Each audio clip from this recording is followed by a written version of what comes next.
ચાલો આજે આપણે ધોરણ 9ની અંદર day in the life of N Indian fighter pilot એનું ગુજરાતી થાય કે ભારતીય જે ફાઇટર પાયલોટના જીવનનો એક દિવસ આપણે જાણીએ છીએ જે 3 પ્રકારની ફોર્સ છે. એટલે જે લશ્કરની અંદર 3 પ્રકારના વિભાગ હોય છે. જમીન દળ, પછી આ રીતે તો યુનિટની અંદર પાયલોટનું કેવું જીવન હોય છે ને કેવા પ્રકારની તાલીમ આપવામાં આવે છે, અને તો તાલીમ કઈ રીતે પૂરી કરે છે, અને જ્યારે એટેક કરવાનો હોય ત્યારે કઈ રીતે કરે એનું આયોજન ગોઠવે, એના વિશેનો આખો યુનિટ છે.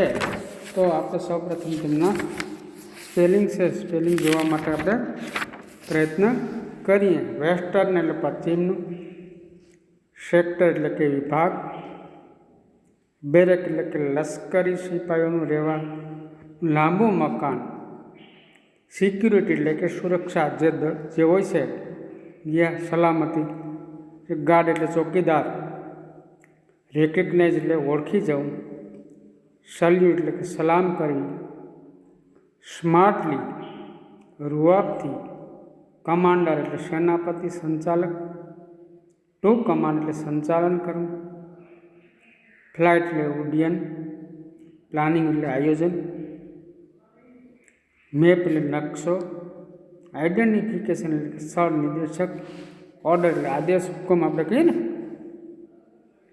જે એર સ્ટ્રાઇક એટલે હવાઈ હુમલો, લીડ એટલે સંચાલન કરવું,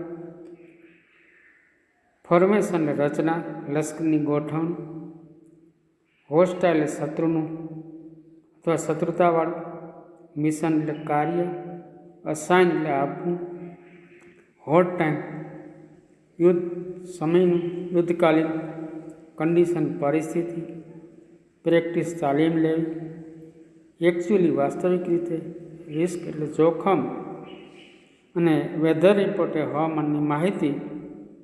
તો વિઝિબિલિટી એટલે કે દેખી શકાય તેવું, હવામાન દ્રષ્ટિમાન, હેજ એટલે ધુમ્મસ. તો આ રીતનું આપણે જોઈએ કે એક જે લશ્કર હોય, લશ્કરની અંદર જે પાયલોટ હોય છે, તો એ પાયલોટનું જીવન કેવું હોય છે, કેવા પ્રકારનું એને તાલીમ આપવામાં આવે છે, જ્યારે એર સ્ટ્રાઇક એટલે હવાઈ હુમલો જ્યારે કરવામાં આવે તે કેવા પ્રકારનો કરવામાં આવે છે, તો એના વિશેનો આખો યુનિટ છે. તો યુનિટની અંદર આપણે સમજવાનો પ્રયત્ન કરીએ કે આ MiG-21 તો આપણે જોઈએ જે આની અંદર આપણે ફેબ્રુઆરીની અંદર આ જે હવાઈ હુમલો કરવામાં આવે છે, એનો જે વિંગ જે કમાન્ડર હોય છે કે સુરત છે, એ ગાડીની અંદર બેસે છે અને જે ભારતના જે પશ્ચિમ વિભાગના એરબેઝ પર એને લઈ જાય છે, અને જે બેરેક જેવા મકાનો પાસેથી પસાર થઈ અને જે એનો ગેટ હોય છે ત્યાં ઊભી રહે છે, અને જ્યારે એનો ચોકીદાર હોય છે તો એના કમાન્ડરને ઓળખી અને સ્વાભાવિક રીતે એને સલામ કરે છે. અને તો આ જે ગેટની જે પાછળ છે IAF એટલે કે ઇન્ડિયન એરફોર્સ, ભારતીય જે વાયુસેના, એને IAF ટૂંકું છે, જ્યારે એનું પૂરેપૂરું નામ છે ઇન્ડિયન એર ફોર્સ. તો આ રીતનું જે આપણે હવે જોઈએ તો it is 5 o'clock on a cold February morning તો એનો જે ગુજરાતી સમય ઠંડા ફેબ્રુઆરી સવારના 5 વાગે સમય બતાવવામાં આવશે. વિંગ કમાન્ડર કે સુરેશનું જે કમાન્ડર છે તેનું નામ છે. Taps into staff car that take him to an air base of Indian Western Sector. તો આ વિંગ કમાન્ડર જે કે સુરેશ છે સ્ટાફની ગાડીમાં બેસે છે. કઈ ગાડીની અંદર? સ્ટાફની ગાડીની અંદર બેસે છે. તો અને તેમને ક્યાં લઈ જાય છે?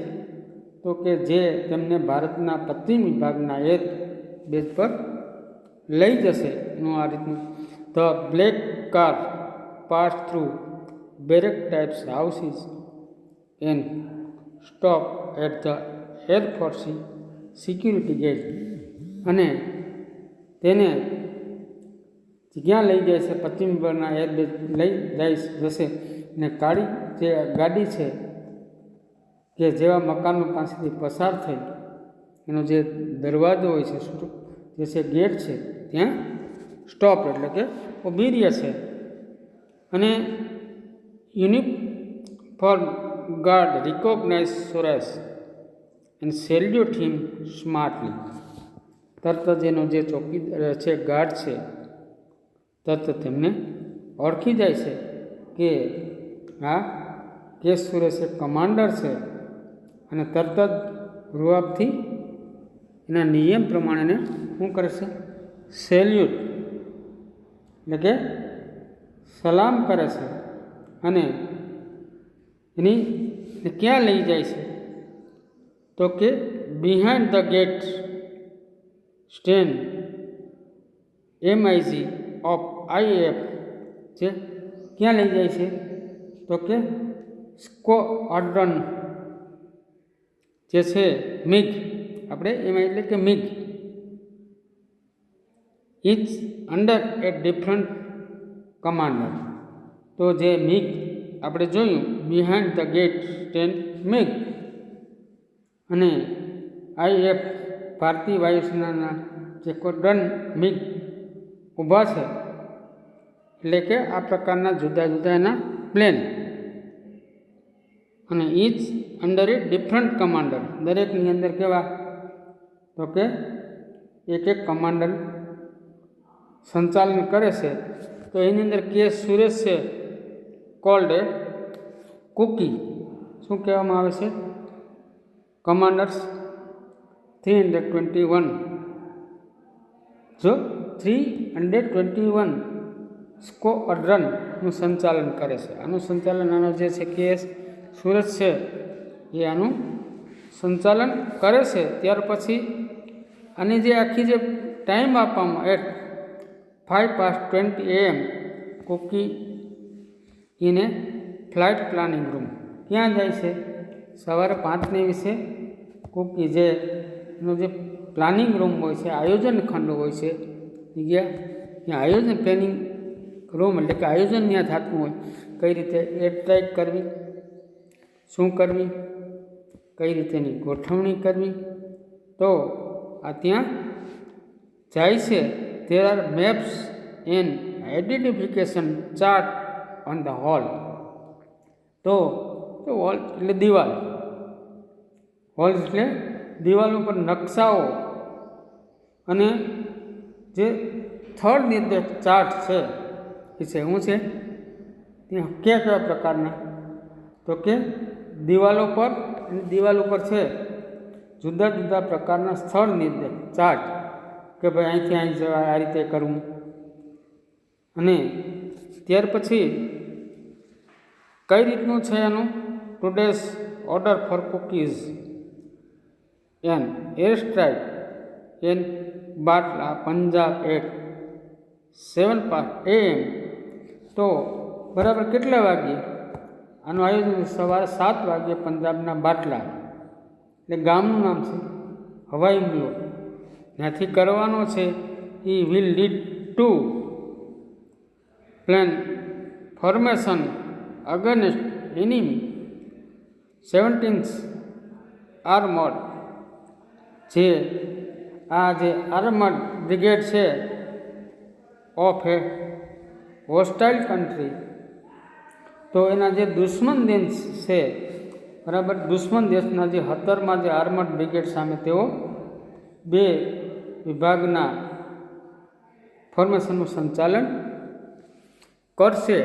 તેનું તો આપણે જોયું કે આનું જે સંચાલન કેમ કરવું, કઈ રીતે હુમલો કરવો, ક્યારે કરવો, કેટલે વેગે કરવો અને એનો સમય કઈ દિશામાંથી કરવો, એનું આખું પહેલેથી આયોજન કરવું પડે, જેથી કરીને જે કંઈ હુમલો કર્યો હોય તો જે દુશ્મન દેશ હોય એ બરાબર ત્યાં એ જ સમયે એ જ મિનિટે થઈ જવો જોઈએ. ત્યાર પછી જે છે આગળ this mission is assigned by command headquarter. તો આ કાર્ય જે તેમના જે લશ્કરી વડા મથકમાંથી આપવામાં આવ્યું, કારણ આ કાર્ય છે, આ મિશન છે એસાઇન્ડ બાય કમાન્ડ હેડક્વાર્ટર, એનું મુખ્ય જે મથક હોય, જે મોટા જે અધિકારીઓ દ્વારા સંચાલન કરવામાં આવે છે. Hot time condition are practised at actually as possible. અને આ કાર્ય તમને જે ક્યાંથી આપવામાં, લશ્કરી વડામાંથી, અને યુદ્ધકાલીન પરિસ્થિતિઓની તાલીમ શક્ય તેટલી કેવી આપવામાં આવે છે, વાસ્તવિક લેવામાં આવે છે, વાસ્તવિક આપવામાં આવે છે.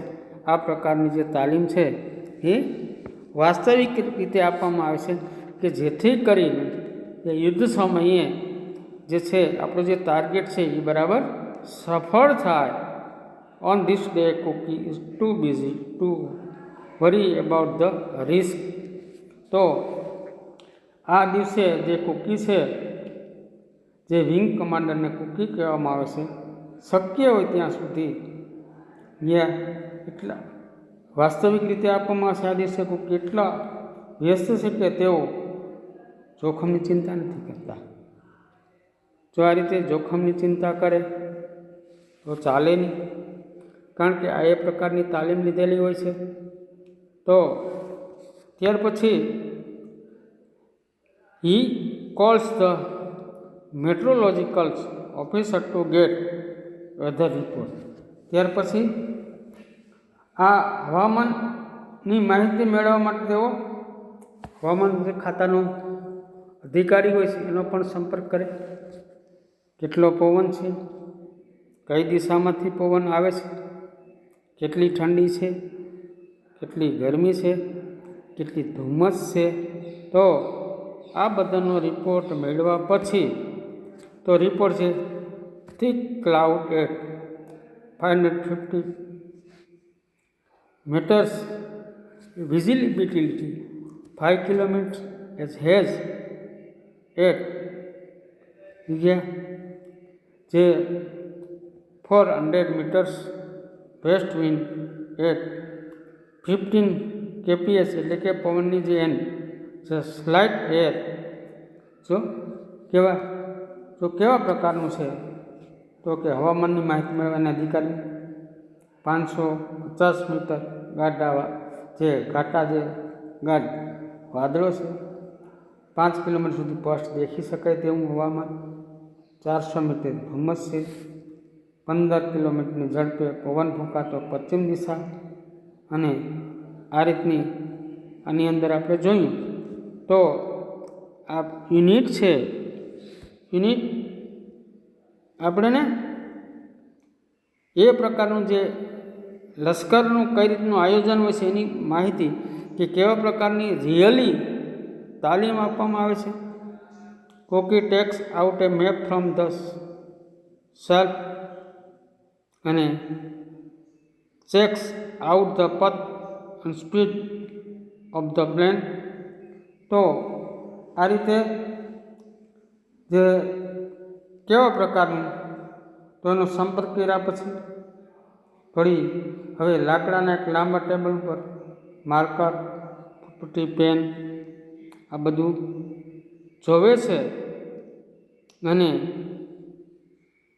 કેવા પ્રકારનું, તો કે આખું ડિસ્ટર્બ નથી થઈ શકતું. નાવ માર્કર